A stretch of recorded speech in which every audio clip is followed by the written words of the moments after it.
बच्चे इस कहानी से दूर रहे। मेरे ब्रेस्ट 40 इंच के हो गए थे। जब घर से बाहर निकलती तो मुझे शर्म भी आती। हर वक्त मैं दुपट्टे में छुप कर रहती। मेरा वजन भी काफी ज्यादा बढ़ गया था। मेरी भाभी मेरा ब्रेस्ट का इलाज करवाने के लिए डॉक्टर के पास ले गई तो डॉक्टर ने तेल से मसाज करते करते मेरे दोनों मेरा नाम रुबाब है। मैं बहन भाइयों में सबसे छोटी थी और बहुत खूबसूरत भी थी, लेकिन बहुत मोटी थी। मेरे ब्रेस्ट भी काफी बड़े बड़े थे और इसलिए मेरी शादी भी नहीं हो रही थी क्योंकि मेरा वजन काफी ज्यादा था। दिखने में तो मैं ऐसे लगती थी जैसे मैं 5 बच्चों की माँ हूँ। मेरे ब्रेस्ट बहुत ही मोटे थे। अपने दुपट्टे से मैं छुपा कर रखती थी। जो भी आंटी रिश्ता लेकर आती मुझे देखते ही वापस उल्टे पांव चली जाती। अब तो मेरा दिल टूटने लगा था। मैं अपने आप को कम करने के लिए कई हरबे कर चुकी थी मगर कोई भी काम नहीं आया था। इन्हीं दिनों अम्मा भाई की शादी कर रही थी क्योंकि मेरी वजह से भाई की शादी भी रुकी हुई थी और भाई अब मुझे कोसने लगा था कि तू जैसी मोटी के लिए तो कभी भी रिश्ता नहीं आएगा। लेकिन मैं अब बहुत इंतजार नहीं कर सकता। अम्मा मुझे शादी करनी है। इस मोटी की वजह से मेरी भी उम्र निकलती जा रही है। अब तो मैं भाई की बातें सुनकर बहुत रोने लगी थी। मेरे ब्रेस्ट दिन ब दिन बढ़ते ही जा रहे थे, इसलिए मुझसे कोई भी शादी करना नहीं चाहता था। अम्मा ने कहा बेटी की शादी फिर हो जाएगी, अब बेटे की शादी कर देती हूँ। और फिर अम्मा जब भाभी को भी घर लेकर आई तो मैं देखती ही रह गई। भाभी इंतहा ही खूबसूरत थी। वो एकदम परफेक्ट थी। वो दुबली पतली थी, गोरी चिटी। भाभी को देखकर भाई तो पागल हो गया था। जो भी उन्हें देखता देखता ही रह जाता था। लेकिन मुझे एहसास से कमतरी भी हुआ था। मैं भाभी से कुछ टोटके लेना चाहती थी ताकि मैं भी उन्हीं की तरह परफेक्ट नजर आऊं और खूबसूरत बनूं। थोड़े ही दिनों में भाभी से दोस्ती कर ली। भाभी भी मुझसे बातचीत तो नहीं करती थी, लेकिन मैं उससे इसकी फिटनेस का राज पूछना चाहती थी। कुछ दिन बाद मेरी भाभी के साथ बहुत ही अच्छी दोस्ती हो गई। अब भाभी मुझसे कहती कि तुम भी जल्दी से शादी कर लो। मैं भाभी से पूछती कि मैं शादी कैसे कर लूं। मेरे पास तो ना ही आप जैसी खूबसूरती है, ना ही मेरा वजन कम है और मेरे ब्रेस्ट देखें कितने बड़े बड़े हैं। जो भी मेरा रिश्ता लाता है वो मुझे दूध पिलाती माँ समझ कर भाग जाता है। दिन ब दिन ब्रेस्ट का साइज बढ़ता ही जा रहा है, इसलिए कोई भी मुझे नजर भरकर देखता ही नहीं। भाभी बोली इसमें क्या है, मैं तुम्हारा सारा इलाज कर दूंगी। मैं भाभी को हैरान होकर देखने लगी कि भाभी मेरा इलाज कैसे करेगी। क्या मेरे ब्रेस्ट का साइज छोटा हो सकता है? क्या मैं भी आपकी तरह दुबली पतली नजर आऊंगी? भाभी बोली कि हाँ बाबा हाँ, तुम एकदम स्मार्ट नजर आओगी। बस कुछ दिन तेरा इलाज चलेगा, फिर रिजल्ट देखने को मिलेगा। तेरा इलाज पूरा हो जाएगा और तू भी दुबली पतली नजर आएगी। तू अभी बुर्खा पहन, हम डॉक्टर की क्लिनिक चलते हैं। मैं बहुत ज्यादा खुश हो गई। मुझे तो यकीन ही नहीं आ रहा था। आज पहली बार किसी ने मुझे डॉक्टर के पास जाने का कहा था और मेरा इलाज हो सकता है कहा था। वरना सब यही कहते हैं तू रोटी बहुत खाती है, कम कर ले तो ठीक हो जाएगी, वरना ज्यादा खाएगी तो 5 बच्चों की अम्मा लगेगी। भाभी ने बाहर जाकर एक रिक्शा रोका, फिर मुझे उसमें बैठने का कहा और बोली चलो मैं तुम्हें क्लिनिक में लेकर चलती हूँ और वहां जाकर तुम्हारा सारा इलाज हो जाएगा। भाभी की बातें सुनकर तो मैं अपनी खूबसूरती के ख्वाब देखने लग गई थी और मन ही मन में बहुत खुश भी हुई थी। मैं खुशी खुशी भाभी के साथ बैठी। हम तकरीबन आधे घंटे की मुसाफत पर वाकई एक क्लिनिक में पहुंचे थे, मगर मुझे बड़ी हैरत हुई थी कि इस क्लिनिक पर कोई बोर्ड वगैरह नहीं लगा हुआ था, ना ही इसमें ज्यादा लोग थे। मेरे जैसे कुछ लड़कियां वहां बाहर बैठी हुई थी, जबकि कुछ के चेहरों पर बड़े बड़े दाग धब्बे और दाने थे।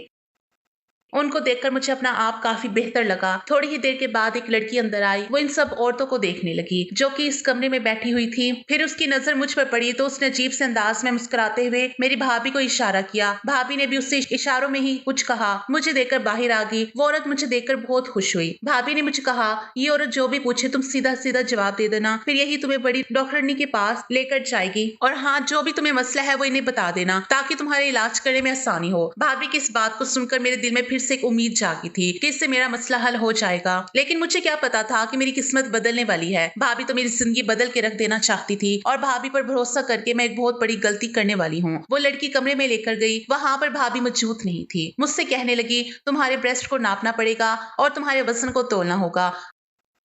पता लगाना पड़ेगा कि जिसमें में पानी कितना है और चर्बी कितनी। तुम इस बेड पर लेट जाओ, मैं मशीन लेकर आती हूँ। मैं बहुत हैरान हुई, लेकिन भाभी ने कहा था कि चुपचाप इस औरत की बात मान लेना, ऐसा ना हो कि बाद में कोई मसला हो। मैंने फौरन ही बेड पर लेटकर उसके कहने के मुताबिक आंखें बंद कर ली। उसके बाद अल्लाह जाने क्या हुआ। मैं नहीं जानती थी। कुछ ही देर गुजरी थी कि कुछ आवाज सी आने लगी। शायद वो औरत कमरे में दाखिल हुई थी। बस फिर क्या था, मेरी आंखों पर किसी ने पट्टी बांध दी। मुझे बहुत डर लग रहा था क्योंकि भाभी भी आस पास नहीं थी। पट्टी बांधने के बाद मुझे कुछ पता नहीं चला। फिर जब मेरी पट्टी खोली तो मैं बिल्कुल वैसी की वैसी ही थी। क्या इस तरह करने से मेरा वजन कम हो सकता था और क्या मेरे ब्रेस्ट नॉर्मल हो जाते? मैं यही सोचती रह गई थी।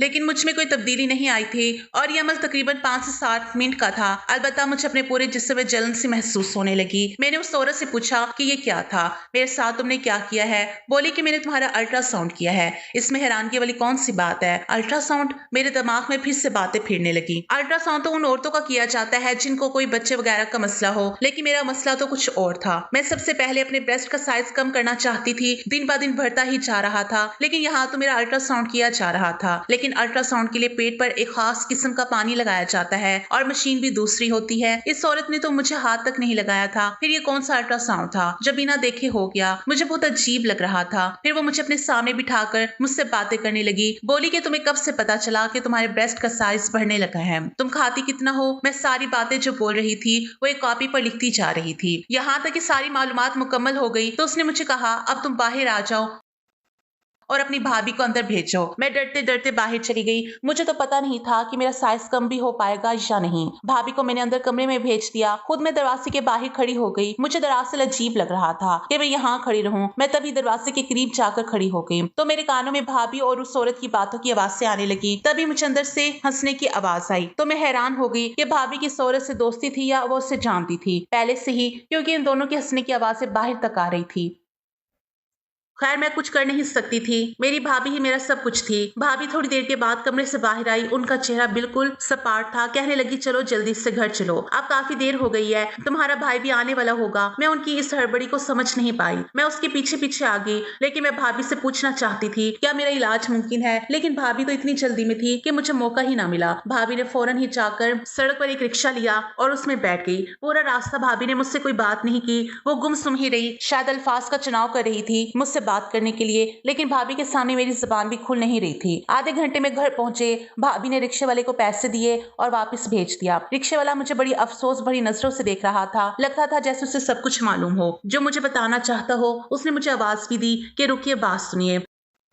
भाभी ने उसे झिड़क कर वहां से भगा दिया था। मैं बहुत परेशान हुई थी। मेरा तो दिल चाह रहा था कि मैं भाभी से सारी बातें पूछ लूं, उनसे कहूं कि मैं भाई को बता दूंगी, लेकिन मैं क्या कर सकती थी? मेरा वजन बहुत ज्यादा था और साइज भी बहुत बड़ा था और उसके लिए भाभी ने ही मेरा इलाज करवाना था। जैसे ही हम घर में दाखिल हुए, भाभी मुझसे बात करने के बजाय अपने कमरे में चली गई। मैं भी उनके पीछे पीछे गई कि शायद वो मुझे मेरे इलाज के बारे में कुछ बताएगी, मगर उन्होंने फौरन से दरवाजा बंद कर लिया और मैं बाहर की तरफ खड़ी देखने लगी। काफी देर तक भाभी का इंतजार किया, मगर वो कमरे से बाहर नहीं निकली। मैं इस तरह मुख्तलिफ ख्यालात सोचती अपने कमरे में आ गई। तभी अम्मी ने मुझे बुलाया, कहा कि भाभी तुमको बुला रही है। मैं बाहर गई तो भाभी बहुत खुश लग रही थी। गले लगकर बोली, तू मेरी सबसे अच्छी बहन हो, मैं आज बहुत खुश हूँ, तेरा इलाज तो हो ही जाएगा। भाभी के चेहरे से खुशी के रंग झलक रहे थे। उन्होंने मुझे अपने पर्स से 2000 रुपए निकाल कर दिए और बोली, जो भी दिल करे मेरी तरफ से खा लेना। मैं परेशान होकर बोली, भाभी तुम मुझे मेरे इलाज के लिए लेकर गई थी और अब खाने के लिए मजीद पैसे दे रही हो, ये क्या बात हुई?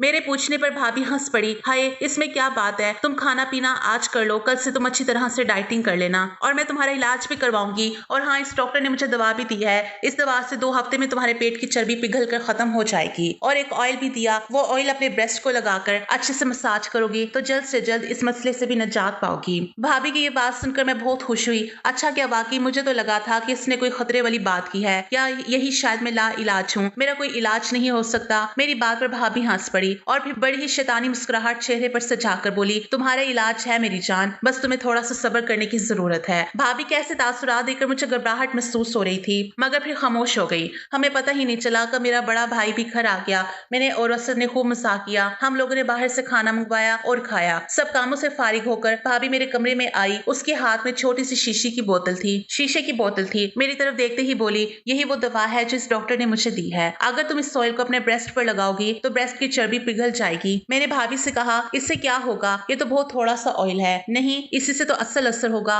ये बहुत तासीर वाला ऑयल है। ये कहकर भाभी ने वो बोतल मुझे दिखाई।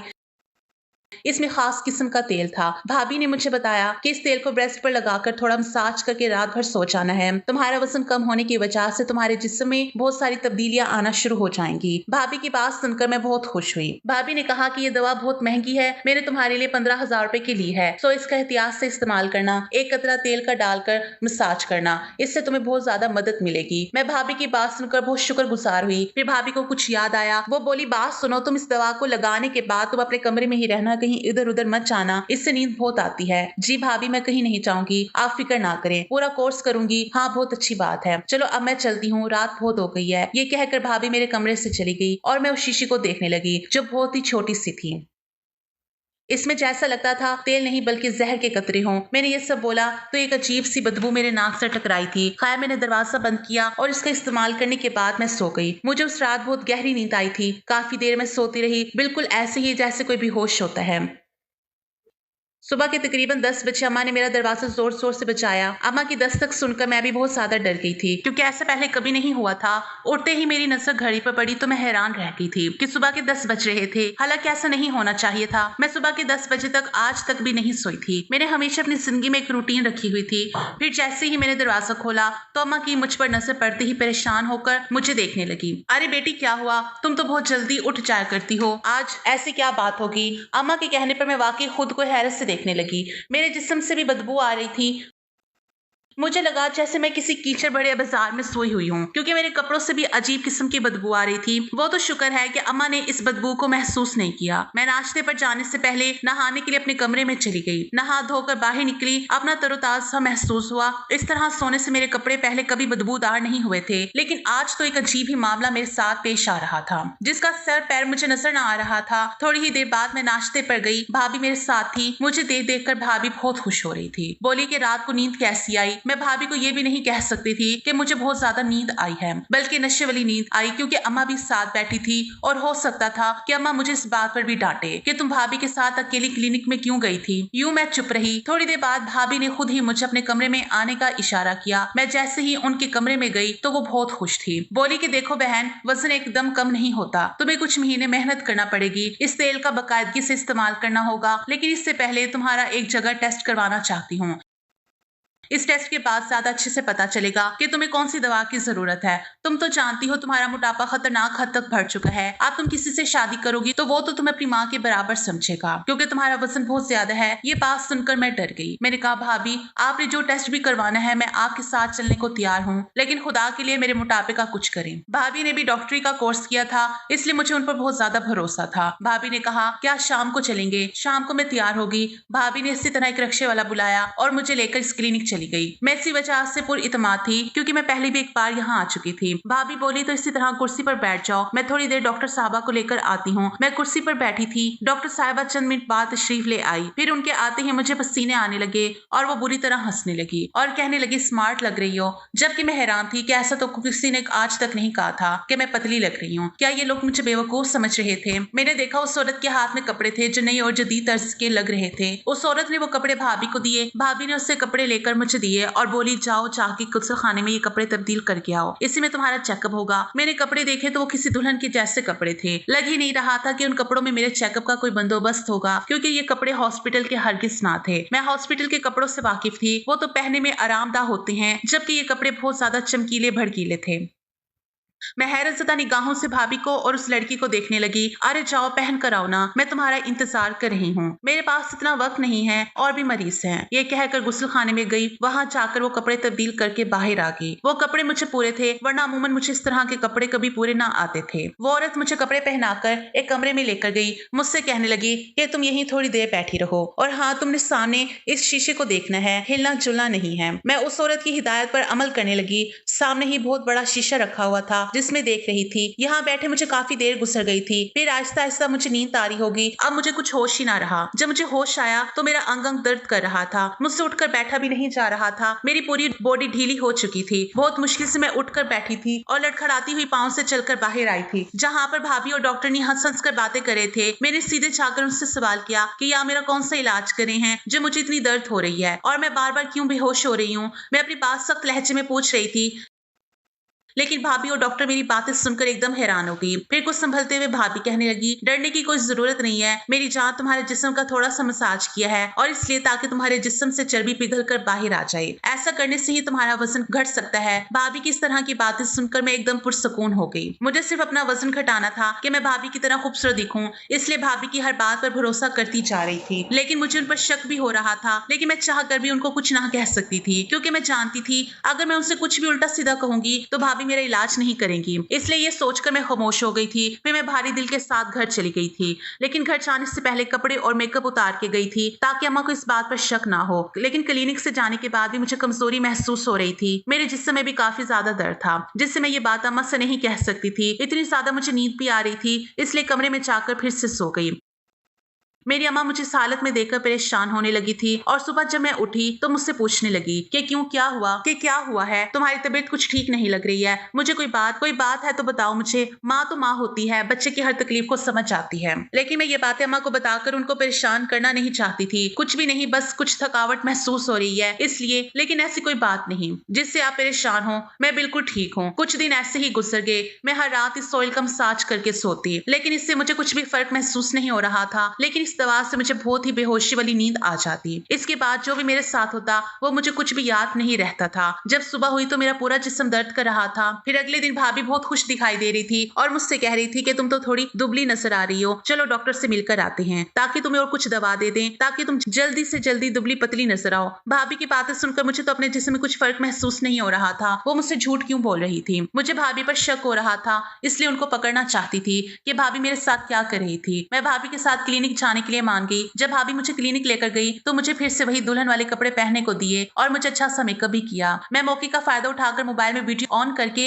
एक जगह छुपा कर रख दिया ताकि मैं जान सकूं मेरे साथ क्या होता है, जिससे मुझे कमजोरी हो रही है। जो फोन मैंने वीडियो ऑन करके छिपाया था, जब मैंने उस वीडियो को ऑन करके देखा तो मेरे होश उड़ गए। मेरी तो दुनिया ही पलट कर रह गई थी। भाभी ने तो मेरी जिंदगी बर्बाद करके रख दी थी और मुझे तो इस बात पर यकीन नहीं आ रहा था। ये वजन कम करने के चक्कर में मैंने भाभी पर भरोसा करके ये क्या कर दिया था। भाभी से नजरें बचाकर अब मैं यहाँ से भागना चाहती थी। अगर वीडियो की बात कहूँ तो वीडियो में ऐसी चीज थी जिसे देखकर मेरी जिंदगी बर्बाद हो गई थी। वीडियो जब मैंने देखी तो उसमें मुझे ऑयल लगाया जा रहा था और मैं आहिस्ता आहिस्ता बेहोश हो गई थी। और जैसे ही मैं बेहोश हुई तो एक आदमी कमरे में दाखिल हुआ और दाखिल होते ही उसने मेरे साथ जबरदस्ती करके अपना हक वसूल कर चुका था और भाभी और डॉक्टर मिलकर मेरा वीडियो बनाने लगे थे और ये वीडियो शायद यूट्यूब पर अपलोड करने वाले थे। ये सब देखकर तो मुझे चक्कर से आने लगे थे। ये मेरे साथ भाभी ने क्या कर दिया था। मैं यही सब सोचते हुए अंधाधुंध अपने घर की तरफ भाग रही थी और मेरे पास सबूत के तौर पर भी वीडियो भी थी और ये वीडियो मैं अपनी माँ और भाई को बताना चाहती थी। जब मैंने घर आकर माँ और भाई को ये बात बताई तो भाई और अम्मा बहुत गुस्सा हो गए थे। अब भाभी भी घर पहुंच गई थी,